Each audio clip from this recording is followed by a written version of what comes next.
Chapter 3 of the Coming of the Elves and the Captivity of Melkor. Through long ages, the Valar dwelt in bliss and delight of the trees beyond, the mountains of Aman, but all Middle-earth lay in a twilight under the stars, while the lamps had shone.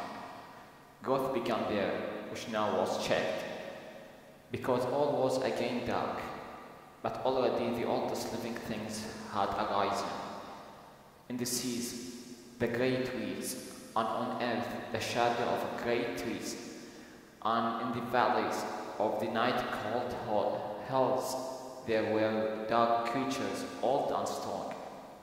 To those lands and forests the Valar seldom came, save only Yavanna and Orome. Save here means except only Yavanna and Orome. And Yavanna would walk there in the shadows, grieving because the growth and promise of the spring of Arda was stayed, and she sat asleep upon many things that had risen in the spring, so they should not age, but should wait for time of awakening that yet should be. So Yavanna, that many things slept in the forest until its time should come. But in the north, Melkor built his strength, and he slept not, but watched and labored, and the evil things that he had perverted walked upward, and the dark and slumbering woods were haunted by monsters and shapes of dread. Slumbering woods means sleeping woods. And in autumnal he gathered his demons about him, those spirits who first adhered to him in the days of his splendor, and became most like him in his corruption. Their hearts were of fire, but they were cloaked in darkness, and terror went before them, and they had whips of flame, Balrogs they were named in Middle-earth in later days, and in the dark time Melkor bred many other monsters of diverse shapes and kinds that long troubled the world. Diverse means different or variety. In his realm spread now ever southward over Middle-earth. And Melkor made also a fortress and armory not far from the northwestern shores of the sea, to resist any assault that might come from Aman. The stronghold was commanded by Sauron, Ichwant of Melkor, and was named Angband. Ichwant means the assistant of Melkor, or servant of Melkor. It came to pass that the Valar held counsel, for they became troubled by the tidings that Yavanna and Orome brought from the outer lands. Tidings means information and news. And Yavanna spoke for the Valar, saying, "Ye mighty of Arda, the vision of Ilúvatar was brief and soon taken away, so that maybe we cannot guess within a narrow count of days the hour appointed. Yet be sure of this, the hour approaches, and within this age our hope shall be revealed, and the children shall awake. Shall we then leave the lands of their dwelling desolate and full of evil? Shall they walk in the darkness while we have light? Shall they call Melkor Lord while Manwë sits upon Tranqueter?" Refers to children of Ilúvatar. And Tolkien cried, "Nay, let us make war swiftly. Have we not rested from strife over long? And is not our strength now renewed? Shall one alone contest with us forever?" Should one refers to Melkor. But at the bidding of Manwë, Mandos spoke, and he said, "In the age the children of Ilúvatar shall come indeed, but they came not yet. Moreover, it is doomed that their firstborn shall come in the darkness, and shall look first upon the stars. Great light shall be for their waning their diminished, or their, let's say, weakened. To Varda ever shall they call it at need." Then Varda went forth from the council, and she looked out from the height of Tranquetil, and beheld the darkness of Middle-earth beneath the innumerable stars. faint and far. Then she began a great labor, greatest of all the works of the Valar since their coming to Arda. She took the silver dews from the vats of Beleriand, and therewith, or from this time, she made new stars and brighter against the coming of the firstborn. Wherefore she, whose name out of the deeps of time and the labours of Ea was Tintale. The kingdom was called after by the elves Elentari, queen of the stars, Carnel and Luenel, Neighing and Lamba, Elkranke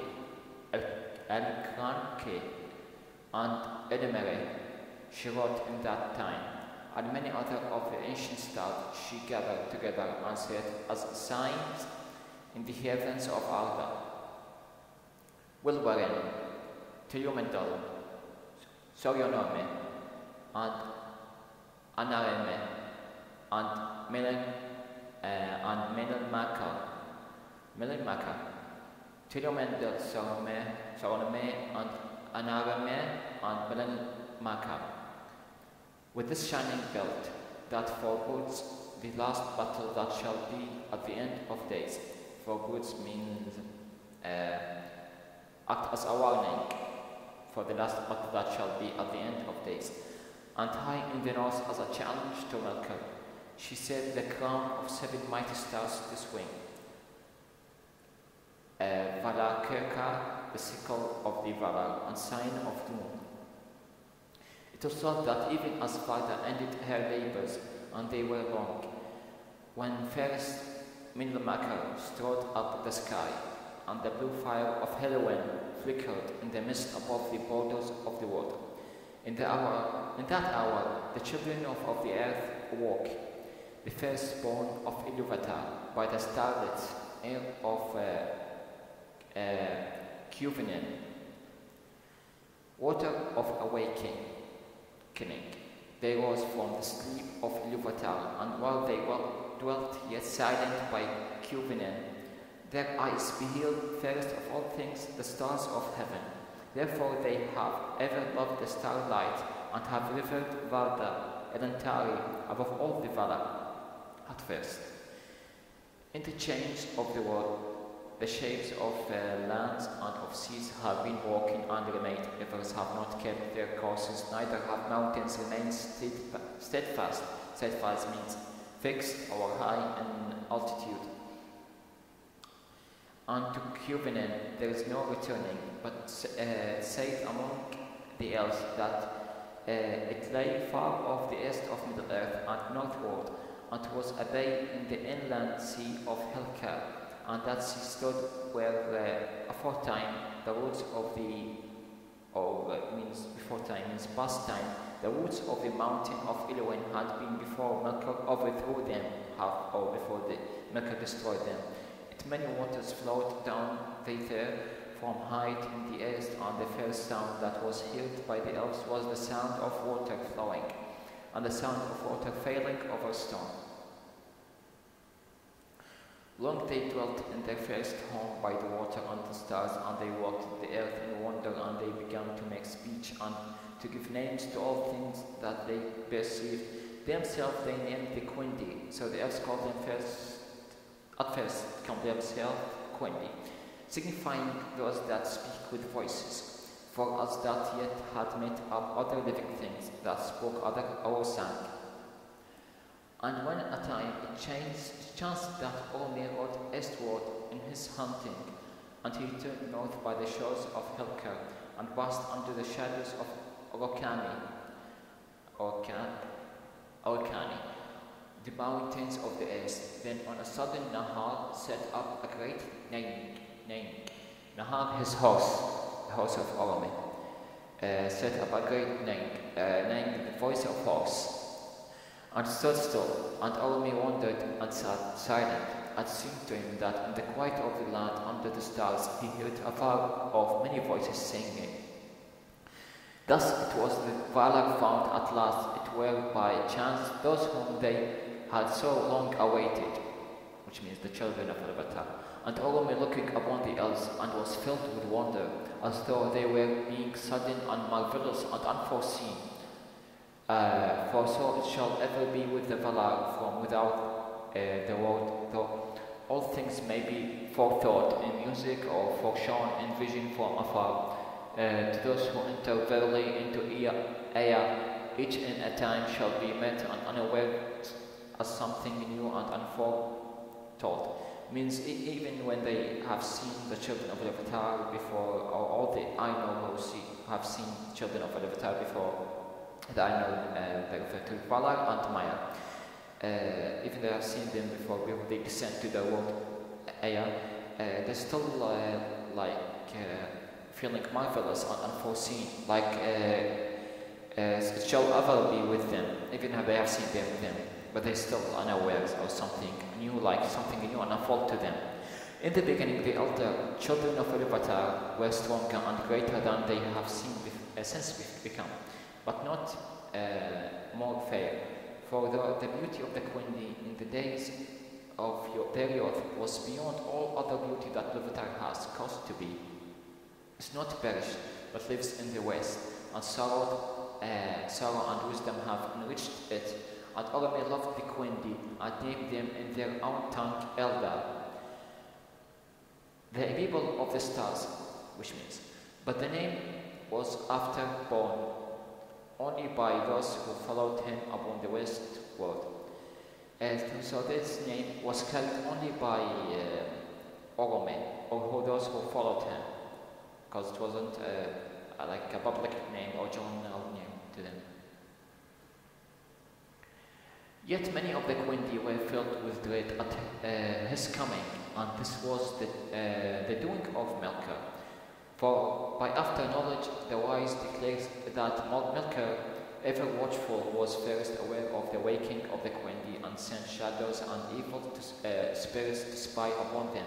So like Melkor knows before the other Valar of their rise of the Quenya, or the children of the Vatar, and send shadows and evil spirits to spy upon them and waylay them, split the way, or stopping them or interrupting them.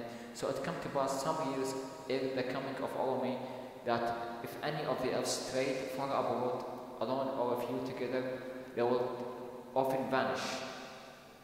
So it's like that the elves have a fear even when they saw Orome, because they have a past with Melkor, and never return. And the Quenya said that the hunter had caught them, and they caught them, and they were afraid. Indeed, the most ancient songs of the elves, of which echoes are remembered still in the west, tell of the shadow shapes that walked in the hills above the Cuvinan, or would pass suddenly over the stars, and of the dark rider upon his wild horse that pursued those that wandered to take them and devour them.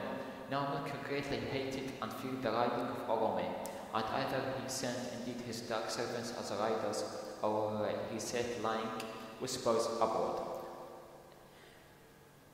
For the purpose that the Quenya should shun Orome, shun means avoid, just like which makes Melkor sent dark riders, or make a lying whisper just to disguise the Quenya or the elves, that they must avoid or away from Orome. That's why they were at first feared Orome when elves see them, or the Quenya, if they ever shall meet. Thus it was the time when a hard night and Orome indeed came among them. Some of the Quenya hid themselves, and some fled and were lost. But those that had courage and stayed perceived swiftly that the great riders was not shape of the darkness, for the light of a man was in his face, and all the noblest of the elves were drawn towards it. But of those unhappy ones who were ensnared by Melkor, little is known of a certainty.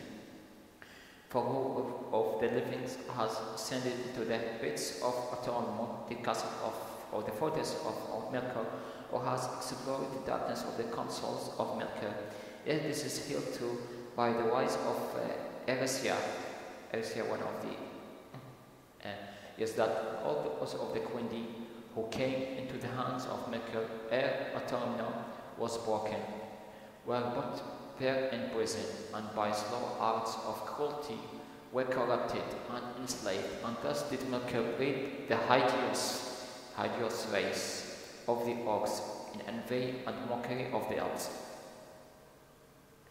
of whom they were afterwards the bitterest foes. For the orc had life and multiplied after the manner of the shun of and they know that had life of its own, nor their semblance of life. Semblance of life means all forms of life. Could ever Melkor make sense his rebellion in the Iron Lindale before the beginning? So say the wise, and deep in their dark hearts the orc loathed the master. So just like they still loathe or hate the master, whom they served in fear, because they are afraid from him and fear him, even they hate him.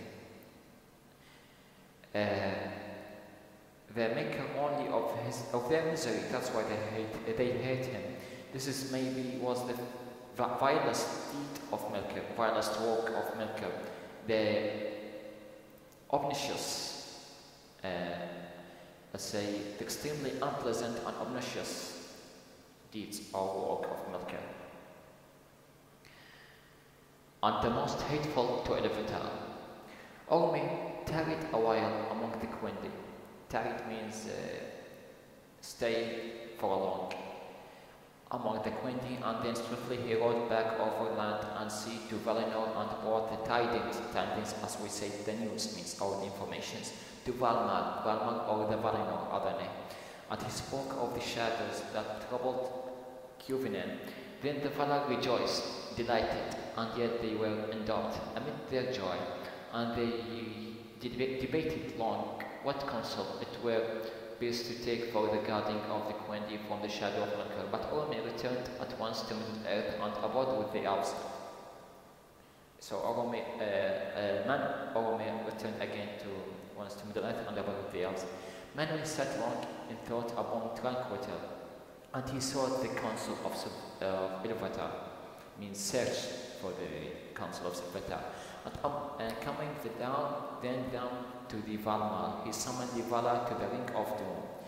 And there came even almost from the outer sea, even almost followed them for the Valar after Manwë. So Manwë could take them to the Ring of Doom. It's just like the counsel made by Iluvatar for them. Then Manwë said to the Valar, "This is the counsel of Iluvatar in my heart, that we should take up again the mastery of Arda at whatsoever cost, and deliver the Quenya from the shadow of Melkor."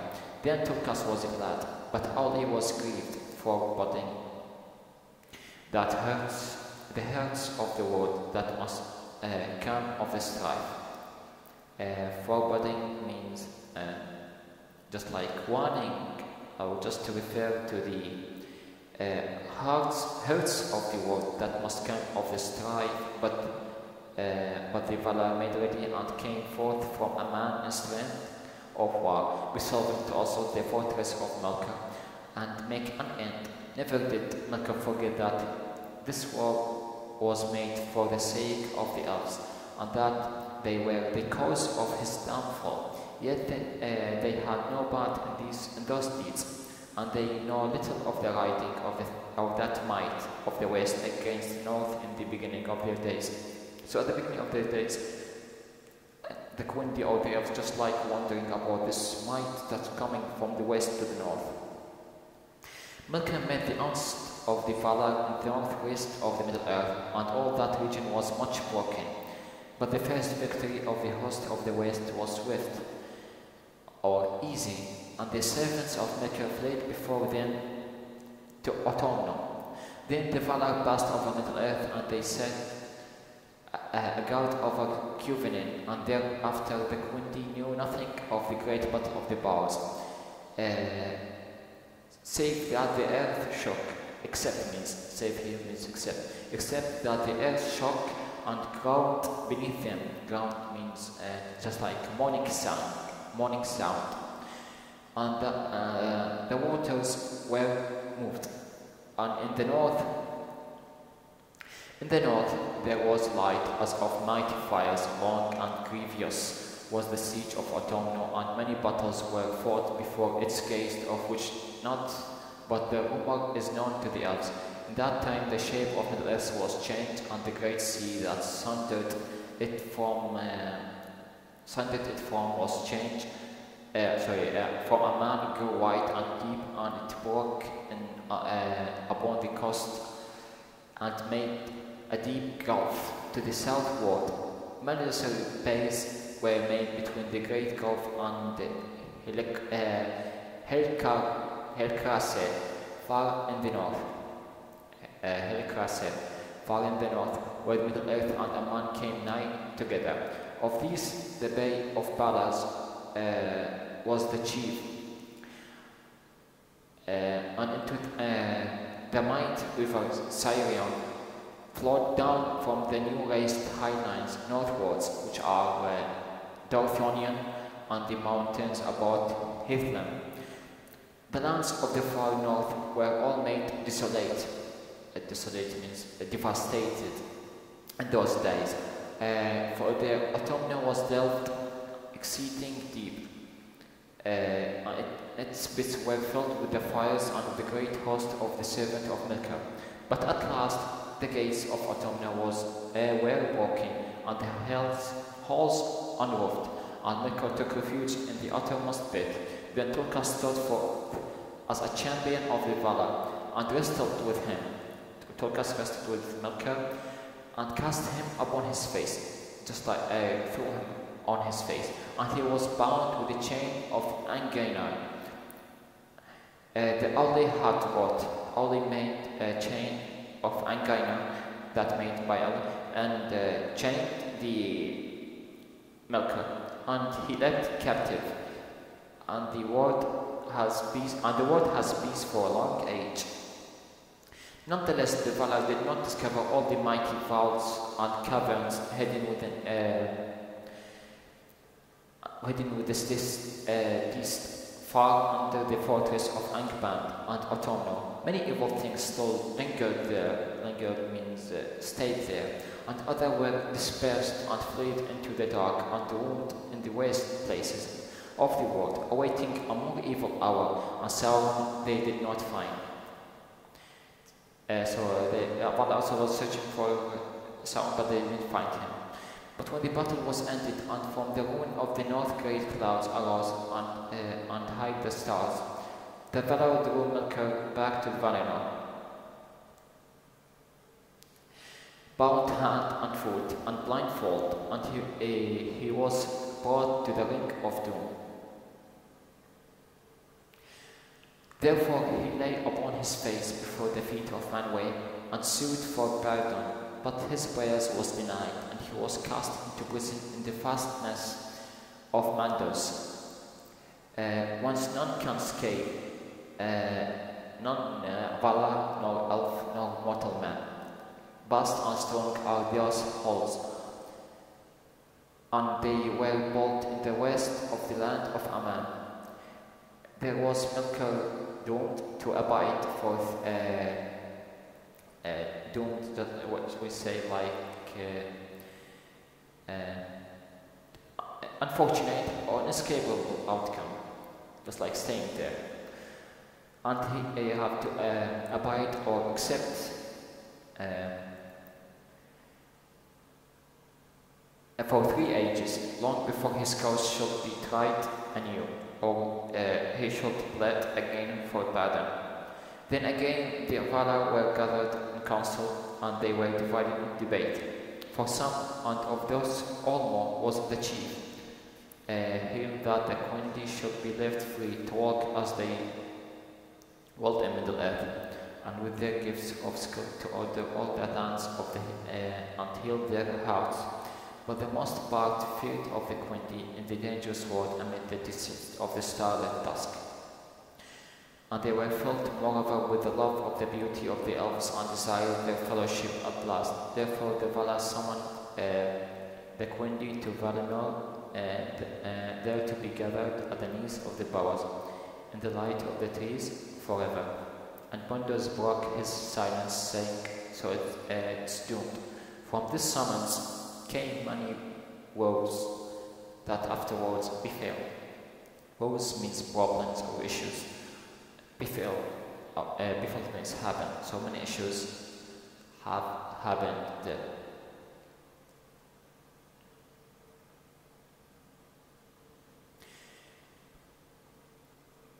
But the elves were at first unwilling to hearken to the summons, for they had as yet seen of the Valar only in their wraith. So I have seen Valar at their wraith when they attacked Melkor, as they went to war, save Orome alone, and they were filled with dread.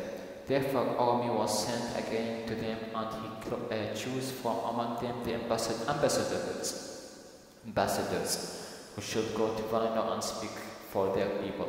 And those were Lingwë, Finwë, and Elwë, who afterwards were king. And coming, they were filled with awe or fear by the glory and majesty of the Valar, and desired greatly the light and splendor of the trees. Then Orome brought them back to Quenya, and they spoke before their people and counseled them to heed the summons of the Valar and remove into the west. So just like asking after Orome chose ambassadors from Elves or Quenya as a king, and they saw the majesty or splendor of Valinor, then returned them back to Quenya and to tell their people to move from here or remove from the west and return, or move from the north and return to the west or from Middle-earth. Then befell the first sundering, happening means the first sundering of the elves. Sundering, just like splitting or dividing of the elves. For the kindred of Angry, for the folk of Angry, or the group of Angry, and the most part of the kindreds of Finwë and Elwë were stayed by the words of their lords. So for the kindred of Angry, and most part of the kindreds of Finwë and Elwë were stayed by the words of their lords, and were willing to depart and follow Orome. And these were known ever after as the Eldar, by the name that Orome gave to the elves in the beginning, in their own time. But many refused the summons, preferring that starlight and the white space of the Middle-earth to the rumor of the trees, and these are the Avari, the unwilling, and they were sundered in that time from the Eldar, and met never again until many ages were past. The Eldar prepared now a great march from their first homes in the east, and they were arrayed in three hosts. The smallest host and the first to set forth was led by Angry, the most high lord of all the elvish race. He entered into Valinor and sits at the feet of the boughs, and all elves revere his name, but he came never back, nor looked again upon Middle-earth. The Vanir were his people. They were the fair elves, the beloved of Manwë and Varda, and few among men have spoken with them, called the Vanir. Next came the Noldor, a name of wisdom, the people of Finwë. They are the deed elves, the friends of our Lady, and they are renowned in song. For they fought and labored long and grievously in the northern lands of old. The greatest host came last, and they are named the Teleri, for they tarried on the road. As we said, tarried and stayed a long time in the road, and were not wholly of at mind to pass from the dusk to the light of Valinor. So they not perceive or not believe they will pass from dusk to light of Valinor. They will not believe this. In water they had a great light, and those that came at last to the western shores were enamored of the sea. The sea elves, therefore they became in the land of Aman. They fell married, for they made music besides the breaking waves. 2 lords they had, for their numbers were great. Eloi, Sengora, who signifies grey mantle, and Elwë, his brother. So they were going to marry. And the Noldor, also and the Vanya. Those are some of the folks of the elves. Only Vanya were able to go to, or the first one who got to Vanya, Valinor, sorry, Valinor, who passing beneath.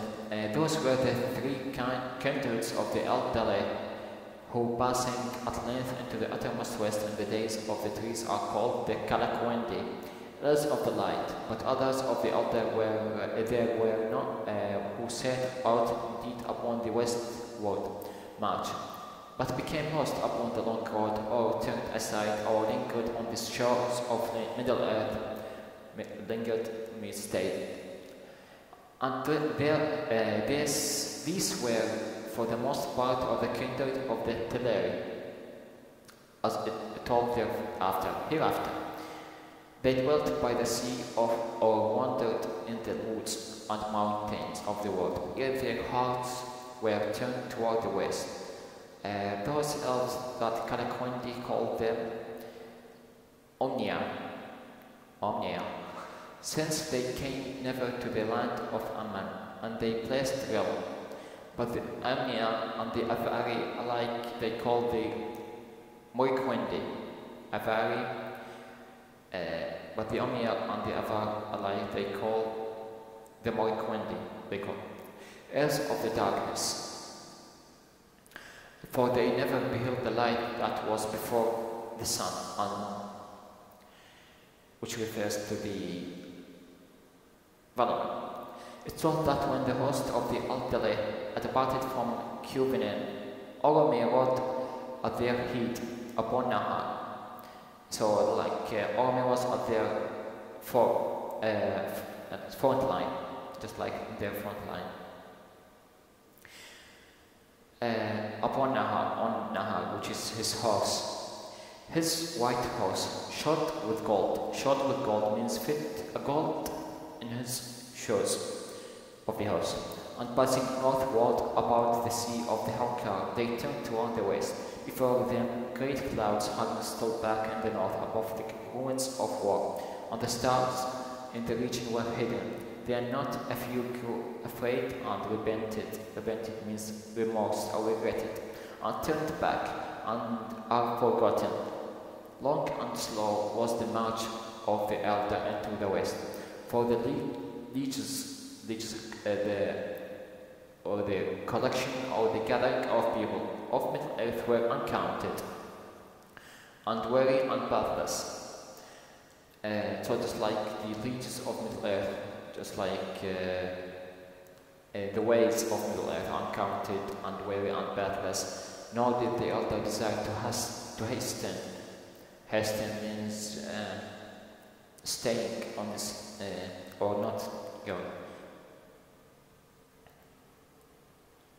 Hasten means doing things urgently, for they were filled with wonder at that they saw on by many lands and rivers.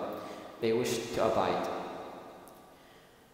And though all were yet willing to wander, many feared rather their journey end than hoped for it. Many were afraid that journey may end rather than what they are told or they have hoped for it. Therefore, whenever Oromir departed, having at times other matters to heed, they halted and went forward no more, until he returned to guide them. And it came to pass, after many years of journeying in this manner, that the elder took their course through a forest, and they came to great river, wider than any that they had yet seen, and beyond it were mountains, whose sharp horns seemed to pierce the realm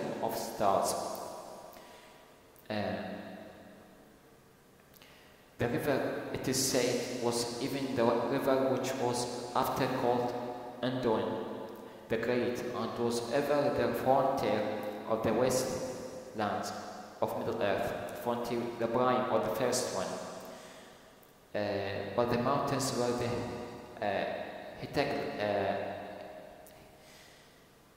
Hitagelar, the towers of mist upon the borders of Erador, yet they were taller and more terrible in those days, and were reared by Melkor. Reared means being increased in height by Melkor to hinder the riding of Orome.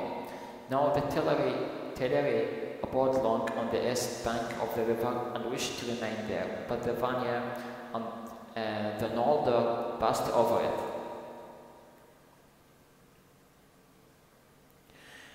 And Orome led them into the passes of the mountains, and when Orome was gone forward, the Teleri looked upon the shadow with height and were afraid. Then when arose in the host of Olwe, which was ever the hindermost of the road, like one of the force of Olwe, kindred of the elves, one of the elves, which was ever the hindmost of the road, means the one is back or at the back or furthest back, furthest far. Linway was called Linway. He forsook the westward march. Forsook what we have translated it. I just want to translate it to make sure. Forsook. Abandoned, which means abandoned.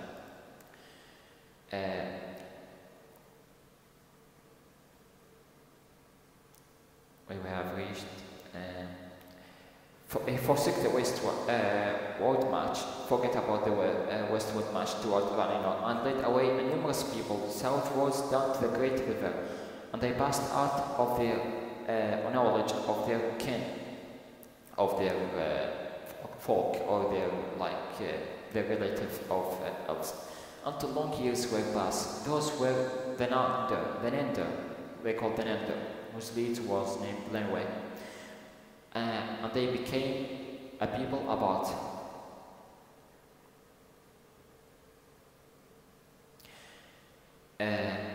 Unlike their kin, save that they loved water, save means except that they loved water and dwelt most beside falls and running streams. Greater knowledge they had of living things, trees, herbs, birds, and beasts, than all other elves. In after years, Denethor, son of Lenway, turned again west at last, and led a part of the people over the mountains into Beleriand, ere the rising of the moon, before the rising of the moon.